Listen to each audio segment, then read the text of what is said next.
आगे बढ़े अब आपको बताएं कि जनरल फैज हमीद से शुरू होने वाला एहतसाब का दायरा आगे बढ़ना चाहिए, कोई साकिब हो या निसार। वज़ीर इत्तलात अता तारड़ ने वाज़ेह कर दिया, बोले बानी पीटीआई इंतशार की साजिश के सरगना थे, जिनकी सहूलतकारी जनरल फैज और उनके साथी कर रहे थे। साजिशी गठजोड़ में जनरल फैज और दीगर अफसरान के साथ दूसरे इदारों के लोग भी शामिल थे। इन तमाम किरदारों ने ओहदों पर रहते हुए सियासत की है।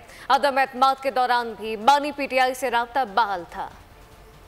जनरल फैज के अरेस्ट के बाद एक इस मुल्क के अंदर आपने देखा कि जिस तरीके से मामलात आगे चले हैं और फौज के इदारे ने शफाफ तहकीकात जो हैं वो की हैं, ये दायरा कार बढ़ेगा, चाहे कोई साकिब हो कोई निसार हो, ये मामलात आगे चलेंगे, शफाफियत के साथ चलने हैं। ये सिर्फ इसलिए है कि एक सियासी लीडर ने तरीके इंतशार इस साजिश का सरगना इमरान नियाजी था और उसकी सहूलतकारी जनरल फैज और उनके जो बाकी साथी हैं वो कर रहे थे। तो ये एक सियासी गठजोड़ था बानी चेयरमैन पीटीआई की क़यादत में, जिसके साथ लिंक था जनरल फैज का और बाकी अफसरान का और बाकी कुछ इसमें और इदारों के भी लोग शामिल हैं, जिन्होंने ना सिर्फ सियासत में हिस्सा लिया बल्कि मुल्क का अमन भी खराब किया, मुल्क की जो कौमी सलामती है उसको भी नुकसान पहुंचाया। जिस तरह शवाहिद सामने आ रहे हैं कि बानी चेयरमैन पीटीआई का राब्ता बहाल था, ना सिर्फ तरीके अदम एतमाद के दौरान उनका राब्ता रहा और गठजोड़ जो था उसके नतीजे में जोड़ तोड़ की सियासत की गई, बल्कि अब भी जेल से भी पैगाम रसानी जो थी वो जारी थी।